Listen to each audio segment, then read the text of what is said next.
인간답다, 인간다움이라는 그런 단어가 많이 없어진 것 같아요. 쟤는 참 인간성이 좋아, 저는 성품이 좋아, 뭐 이런 말 있잖아요. 휴머니즘, 퍼셔널리티 이런 말들을 많이 안 하는 것 같아요. 그래서 어쩌다 보면 저 사람은 인간다워, 성품이 참 좋은 것 같아 하는 그런 말을 참 잘 못 듣는 것 같아요. 이런 말들을. 왜냐하면 인간답지 않은 인간들이 세상에 하도 많아서 그런 것 같아요. 인간이 인간답다는 말은 뭐 당연하게 사용되는 단어죠. 뭐 인간이 인간다우니까요. 그러니까 인간답지 않은 인간이 세상에 얼마나 많으면 인간답다는 말을 못하는 세상이 되고 말았어요. 점차 문화가 발달이 되고 편해지지만은 인간성이 점차 사악해지는 것 때문에 그런 느낌을 받는 것 같습니다. 이것은 진실과 양심이라는 단어보다도 사람이 세상 문화에 휩쓸려 살다 보니까 그 세상 유행에 쫓아다니다 보니까 인간성을 상실하는 경우가 많습니다. 성경에 보면 간단합니다. 세상화되면 인간성이 나빠지는 것이고 하나님을 가까이 하면 인간성이 좋아지는 거예요. 그러니까 하나님을 가까이 하느냐 가까이 하지 않느냐에 따라서 우리 인간성이 그렇게 변화가 되는 겁니다. 그러므로 인간다움을 가리켜서는 뭐냐? 성품이에요. 그 사람의 인격입니다. 저 사람 인격이 참 좋게 생겼어. 성품이 참 좋게 생겼네. 성품이 참 좋아. 그 엄마와 부모를 보면 성품이 참 좋은 것 같아. 이거 참 금과 같은 사람인 것 같아요. 임마누엘 칸트는 이성과 도덕에서 인간성을 찾았어요. 이성적인 생각과 삶을 사는 거, 도덕적으로 행하는 사람을 좋은 성품을 가졌다 이렇게 얘기를 했어요. 그러니까 지킬 때 생기는 겁니다. 영국의 경험주의자들은 사람의 성품을, 올바른 성품을 감정에서 찾았어요. 긍휼에서 찾았어요. 약한 사람을 봤을 때 도와주려고 하는 마음을 저 사람은 참 좋구나. 어려운 사람을 봤을 때 도와주고 싶은 마음이 생길 때요. 이 사람은 참 성품이 좋구나. 이렇게 생각하는 거죠. 사업을 했던 김영하 씨는 이렇게 됐어요. 사람의 성품을 가리켜서 포옹성이다 그랬어요. 얼마나 다른 사람의 잘못한 부분을 포옹하고 이해를 해주느냐. 이것이 좋은 성품이라는 거예요. 그리고 관계성에서도 찾았습니다. 서로 사람과의 관계 속에서 나타나는 현상이라는 거죠. 좋은 관계를 맺고 산다는 게 굉장히 중요해요. 예. 그러나 그와 반대로 그렇지 못한 인간성은 뭐냐? 바로 무력감이에요. 목적도 없고 할 일도 없고 자신이 뭐를 해야 할지 모르는 상태에서 그냥 사는 거를 무기력하다라고 하는 겁니다. 죽은 사람과 같고 마비된 사람과 같은 것을 무기력증이다라고 얘기를 하는 거예요. 그리고 또 하나는 불확신일증입니다. 확신도 없는 세상에서 그냥 사는 것을 이렇게 표현해요. 뿐만 아니라 매사가 부정적인 사고를 갖고 사는 것을 이렇게 또 표현하는 겁니다. 모든 게 부정적이에요. 좋은 것도 좋다고 생각하지 않고 모든 것을 그냥 비판만 하고 원망하고 불평만 하는 이 부정적인 사고를 나쁜 성품이라고 표현을 했어요. 요즘에도 보면 한때는 또 칭찬한 그런 문화가 또 많아지더니 요즘에는 또 칭찬보다는 비판하는 문화가 또 세상에 팽창해 있는 것 같아요. 다른 사람이 잘하면은 좀 칭찬 좀 해주고 잘했다 격려도 해주고 이렇게 해야 되는데, 잘못하고 실수하면 격려도 해줘야 되는데 무조건 비판하고 무조건 판단하고 무조건 불평하는 경우가 많습니다. 이게 바로 부정적인 사고거든요. 그런데 그런 것들이 어디서 나오냐? 무기력증은 어디서 나오냐? 부정적인 사고는 어디서 나오냐? 간단합니다. 종교심에서 나오는 마음이거든요. 그러니까 인간적으로 봤을 때도 뭐 하수가 있고, 그 다음에 묘수가 있고, 그 다음에 뭐 신의 한수가 있고, 이렇게 세 가지로 나누더라고요. 하수는 대충 사는 사람들, 묘수는 머리 써서 철학적으로 사는 사람들, 신의 한수는 하나님의 말씀을 받아서 사는 사람이래요. 아무쪼록 여러분과 저는 신의 한수로 살기를 축복합니다. 하나님 말씀대로 사는 것을 신의 한수라 그러는 거예요. 세상에는 하수로 사는 사람들이 많아요. 예. 그래서 성경의 내용을 보니까 종교심을 발휘하지 못했을 때 불안한 마음이 오는 거예요.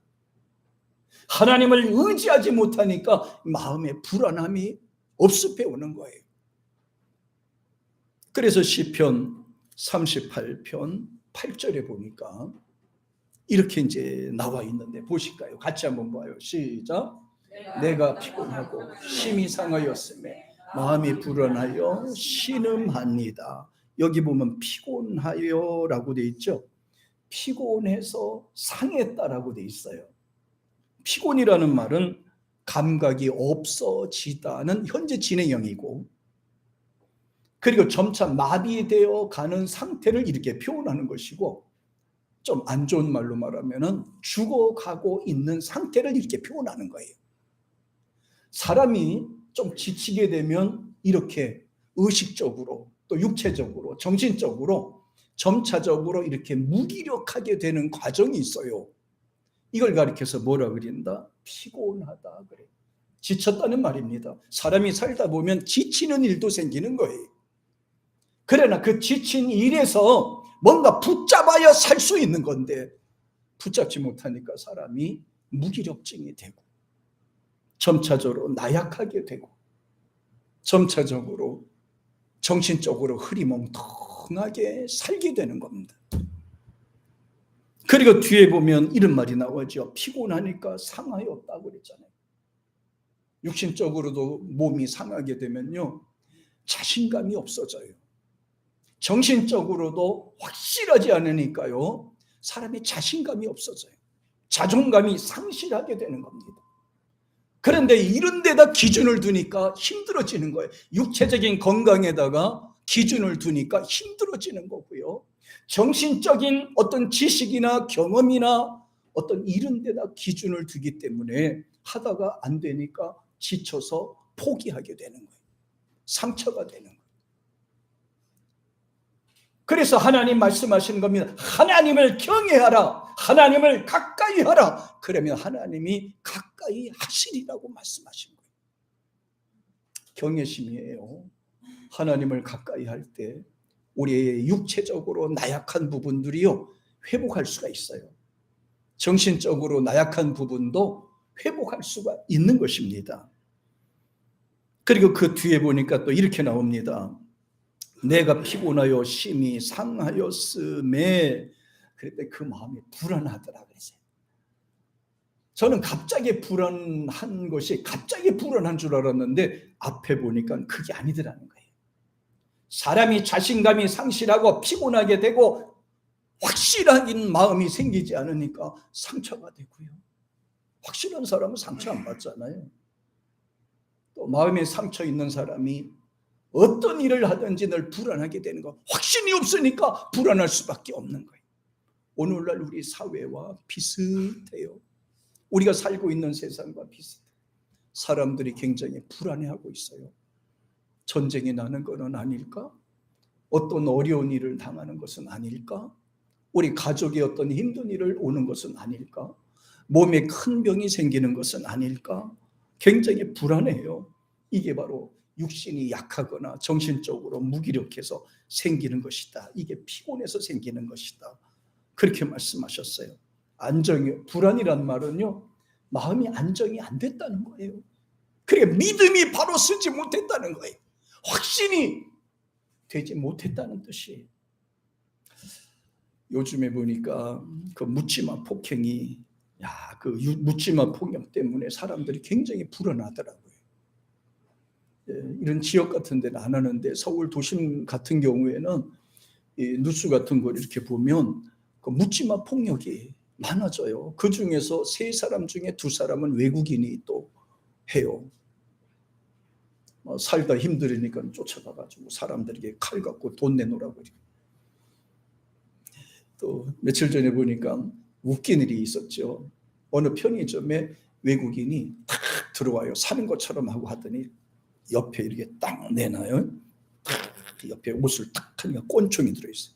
그러니까 그 직원이 너무 겁을 내가지고 탁 꺼내서 50만 원 정도 빼가지고 줬어요. 그러니까 그걸 가지고 갔는데 1시간도 안 돼서 체포됐어요. 금방 잡혔어요. 알고 보니 장난감 권총으로.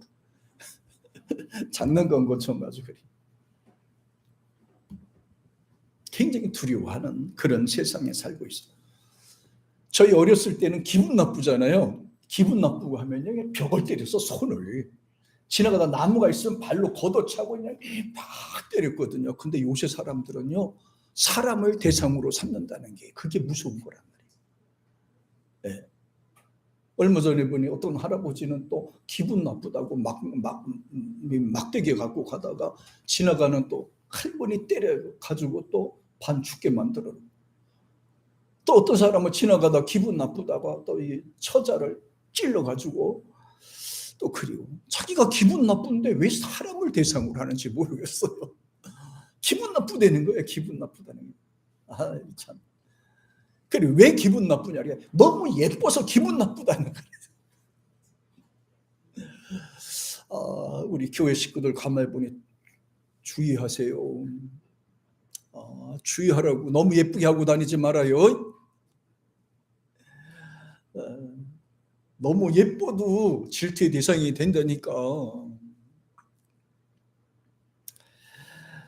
그리고 또 얼마 전에는 그런 일이 있었죠. 내가 오늘은 20명을 죽이고 나도 죽을 것이다 해서 게시판에 써서 올려 가지고 비상 걸렸잖아요. 20명을 죽이겠대. 여자들만 20명 죽이겠대. 또 어떤 사람은 여자만 죽이냐? 남자도 죽인다. 난 남자 죽이겠다. 이게 지금 오늘날 현상이라니. 사람들이 굉장히 불안을 합니다. 자기는 저 사람이 마음에 안 들기 때문에 죽일 거야. 어떤 정치인을 죽일 거야. 이건 우리가 지지하지 않는 사람이니까 그 사람을 죽일 거야. 이렇게 지금 사람들이 막 나와요. 그런 사람을 체포해가지고 얼마 전에 조사를 했는데 정신적으로 약간 환각 상태래. 그래 또 풀어줬어. 그럼 나와서 또 그런 걸 할 거 아니에요. 그러니까 겁이 나서 요새 뭐가 잘 나갑니까? 시장을 가든지 등산을 가든지 어디 사람들이 모이는 데 가도 요새는 자꾸 두려운 마음을 가져요. 그래서 호신용 칼, 호신용 스프레이, 호신용 지팡이, 호신용 가스총 등이 인기가 많다고 합니다. 그러니까 이제 엄마들이 딸한테 주는 생일 선물로 최고가 그 호신용 스프레이라고 그러네요. 호신용 스프레이라. 이렇게 백에다가 이렇게 넣고 다니다가 누가 와서 뭐라고 그러면 그냥 빼내가서 칙 뿌리고 하는 거예요. 거기 보면 겨자하고 고춧가루하고 이렇게 들은 게 있어요. 칙 뿌리는. 그래서 나도 집사람 생일 때 나도 이걸 하나 선물로 줄까 이렇게 생각을 하거든요. 사랑하고 아끼니까 이렇게 주고 싶은 마음이 있지 사랑하지 않으면 안 주지. 그래서 이거 생각할 때 이 생각도 해서 그래 이런 것도 좋겠다. 우리 교회 이제 연말에는 믿음 생활 잘하는 분들에게 선물로 호신용 스프레이를 선물로 줘도 괜찮겠다 이런 생각이 들었어요. 그 자꾸 불안할 마음이에요. 사람이 불안하니까 그런 거예요. 자, 한번 따라합시다. 인간이 인간이냐? 사람다워야 인간이지. 할렐루야. 인간 탈을 썼다고 인간이 아니라 이 말이에요. 인간처럼 생겼다고 인간이 아니라 이 말이에요. 인간은 창조주 하나님을 가까이 할 때 인간다워지는 것입니다. 하나님의 자녀가 될 때 주어지는 특권이 있어요. 선물이 있어요. 그게 바로 믿음이거든요. 그게 경외심이거든요. 일반적으로 말하면 종교심이라고 하기도 하는 겁니다. 그거는 아무나 갖고 싶다고 되는 게 아니에요. 이 믿음은 하나님이 주셔야 되는 거예요. 하나님이 주셔야 이 믿음이 자라요. 이 믿음이 자라요. 믿음은 세상에서 주어지는 선물 중에서 가장 좋은 것이 믿음의 선물이거든. 다시 말해서 인간이 인간다운 것은 하나님을 경외할 때가 되고, 인간이 인간다워지는 것은 서로 사랑하고 아끼고 협력할 때 주어지는 선물들입니다.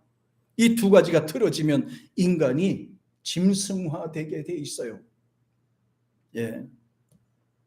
인간이 하나님을 경외하고 서로 사랑하고 의지할 때 하나님은 그 속에서 복을 주시는 겁니다.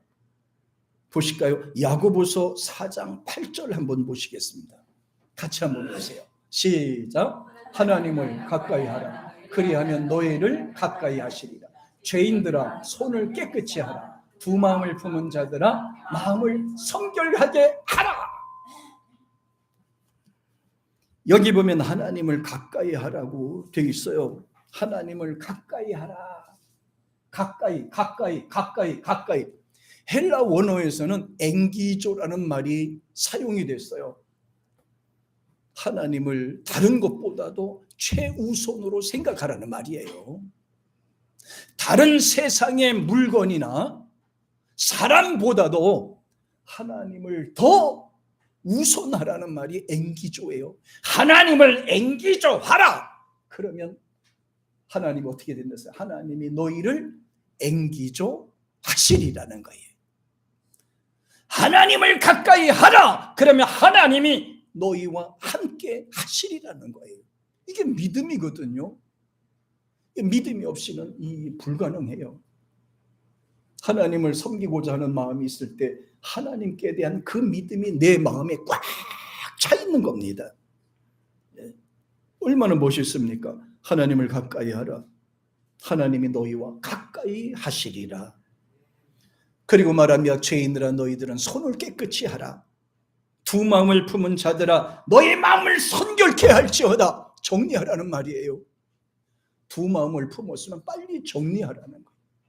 하나님의 사랑을 받지 못하고 하나님의 도움을 받지 못한다. 그러므로 두 마음을 빨리 정리하래요. 정리하래요. 두 마음을 품으면요 하나님의 복을 못 받아요. 하나님이 지켜줄 수가 없거든요.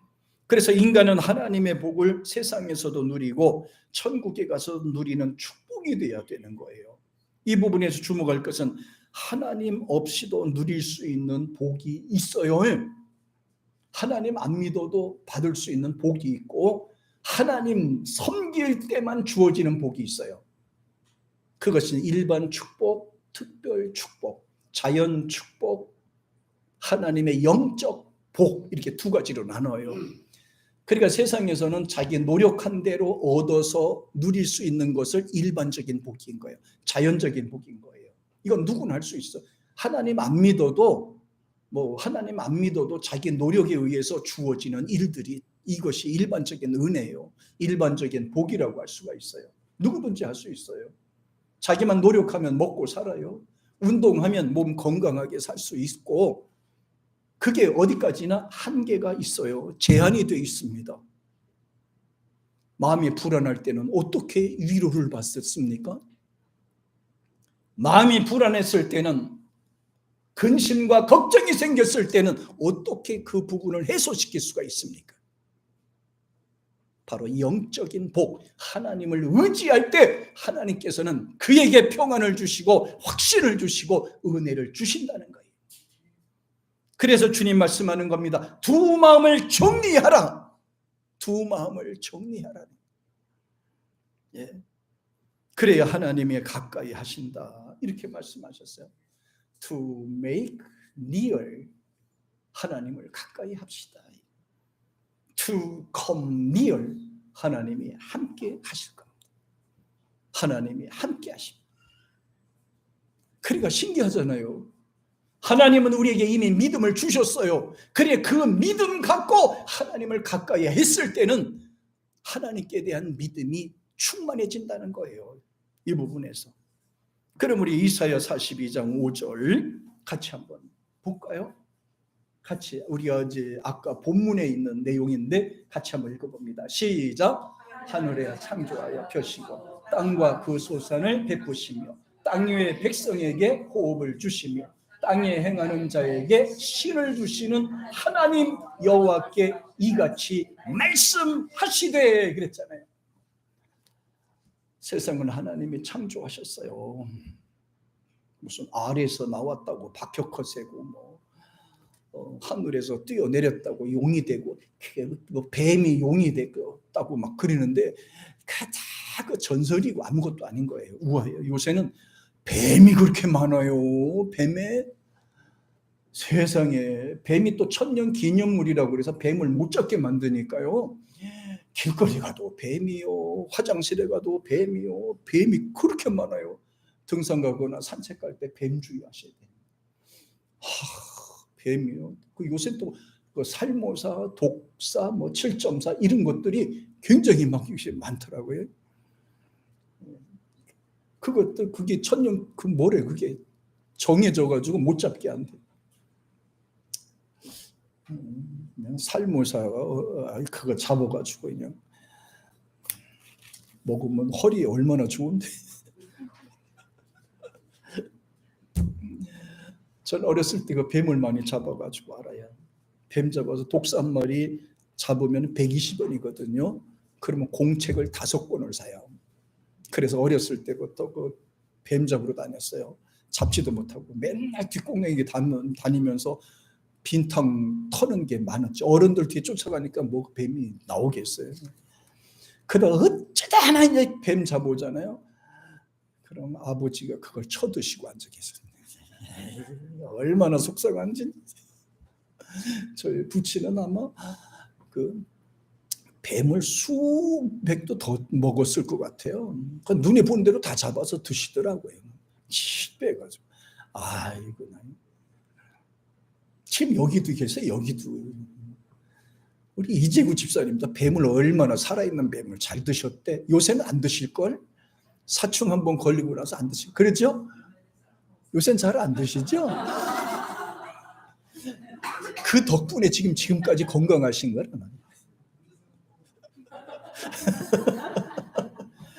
우리 안정님 드셔보셨어요? 센 거? 그럼 말하지 말아요. 우리 오장내님은 워낙 센 님 같아서 뱀만 보면 30개 도망갈 테니까. 그죠?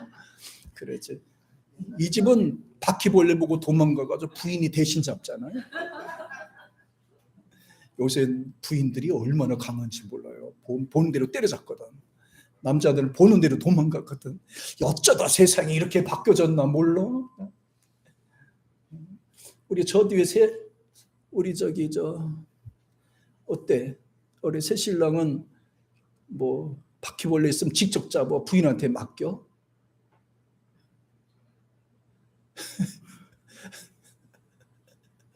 저 집도 보니까 새색시가 훨씬 더 강할 것 같은데 바퀴벌레를 남편한테 이렇게 옮겨주지 않을 것 같아. 자기가 때려잡을 것 같아.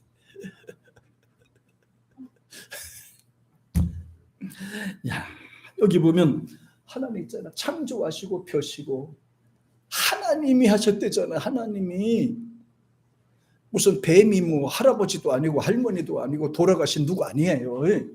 하나님이 만들어 주신 거잖아요.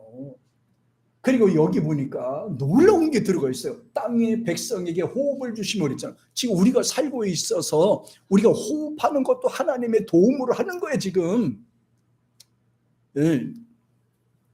하나님이 도우셔서 우리가 지금 호흡을 해서 살고 있는 거라 이 말이에요.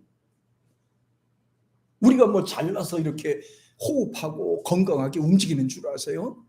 그게 아니라 이 말이에요. 그게. 그러니까 분명히 여기서 이렇게 말씀하셨잖아요. 신을 주시고 이랬잖아요. 신을 주시고 여기에 땅에 행하는 자에게 하나님 은혜 가운데 신을 주시는 하나님 그랬잖아요. 신을 주시는. 여기서 신이라는 말은 히브리어 원어에서는 르아흐라고 하는 말인데 영이라는 말이에요. 영. 사람한테 영을 주시고 이 말이에요. 사람한테 영을 주시는 하나님, 그래서 신을 주시는 게 이게 신이란 말이에요. 저는 태어날 때부터 신씨로 태어나가지고 실감이 자주 오는데 여러분은 와요? 신, 영을 주셨다. 영. 짐승에게는 이걸 안 주셨어요. 근데 사람한테만 이 영을 주신 거예요. 그래서 사람은 하나님을 가까이 했을 때 그가 인간다워지는 거예요. 근데 하나님의 영이 함께 하시지 않으면요, 그건 짐승화되는 거예요. 짐승. 그러니까 하나님이 행하는 자에게 신을 주시고 영을 주시고, 그럼 영이 없는 사람은 어떻게 해요? 그 짐승이잖아요.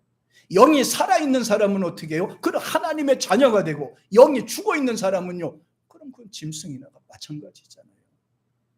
우리가 세상에 살다가 죽는다는 게 뭐를 의미냐 하면은 육신은 호흡이 끊어져서 끝나요. 근데 그 영은 가는 거란 말이에요. 영은 가는 거예요. 어디로 간다? 하나님이 정해놓은 곳으로 가는 거예요. 조금 있으면 이제 5분짜리 영상을 제가 틀어 드릴 텐데요. 거기도 보면 이제 그 지옥 갔다 오신 분이 얘기하는 거를 보고 나서 충격을 받았어요. 사람이 죽으면 끝나면 얼마나 좋겠어요. 근데 죽으면 끝이 아니란 말이에요. 왜? 영이 있으니까. 땅에 행하는 자에게는 뭐를 주시니까? 영이 있잖아요. 영, 신이 있잖아요. 여러분한테는 신이 있어요. 예수 믿는 사람들에게는 그 영이 살아있는 거예요. 하나님의 영이 동행하시는 거예요. 여러분은 그냥 죽은 짐승과 같은 존재가 아니라 이 말이에요. 하나님의 자식이라 이 말이에요. 하나님의 자녀로 사는 거란 말이에요. 하나님의 자녀로.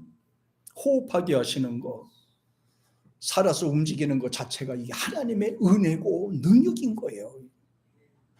내가 세상에서 얼마나 오래 사느냐, 이게 중요한 게 아니라, 며칠 전에 어떤 영상을 봤더니 거기 보니까 뭐 한 600살 먹은 600살 먹은가 뭐 160살 먹은 할아버지가 소원이 하나 있어요. 그 소원이 뭐냐면, 나 죽는 게 소원이에요. 그 이상하죠? 160살 동안 사실 동안인데 지금도 아무것도 못 드시고 물만 조금씩 드시는데 160살을 지금 사셨어요. 그런데도 자기 소원이 뭐냐? 나 지금 죽는 게 내 소원이에요. 그래. 죽는 게 자기 소원. 안 죽어도 저주란 말이에요. 때가 되면 가야 되는 거죠. 행하는 자에게 신을 주시는 여호와께서 이같이 말씀하시니라. 이 내용을 보면서 참 하나님께 감사하다. 내가 움직이는 것도 감사하다. 호흡할 수 있는 것도 감사하다. 하루를 살아도 찬양할 수 있음에 감사하고, 또 이렇게 하나님 앞에 와서 예배 드릴 수 있으니 감사하고, 오늘 살다 내일 세상을 떠나더라도 이렇게 하나님을 찬양하다가 가면 이것이 감사한 거. 세상에 대하여 너무 지나치게 열연하지 마세요. 세상에 대해서 너무 열연하지 마세요. 열연한다고 우리가 더 오래 사는 것도 아니고 더 좋아지는 것도 아닙니다. 중요한 거는 내가 하나님 중심으로 살다가 하나님 은혜 가운데 가는 일인 줄로 믿습니다. 그러니까 여기 분명히 말씀하셨어요. 에스겔서 11장 19절에 보니까 보세요. 한 번 더 오세요. 시작. 내가 그들에게 일치한 마음을 주고 그 속에 새 신을 주며 그 몸에서 굳은 마음을 제하고 부드러운 마음을 주어서 내 율례를 쫓으며 내 규례를 지켜 행하게 하리니 그들은 내 백성이 되고 나는 그들의 하나님이 되리라. 그렇게 말씀하셨잖아요. 여기 보니까 내가 그들에게 일치한 마음을 주고. 자, 여기 잘 들으세요. 우리가 교회 생활을 하면서요, 이렇게 화합을 해서 한 마음으로 하나님께 영광 돌리는 것도 하나님의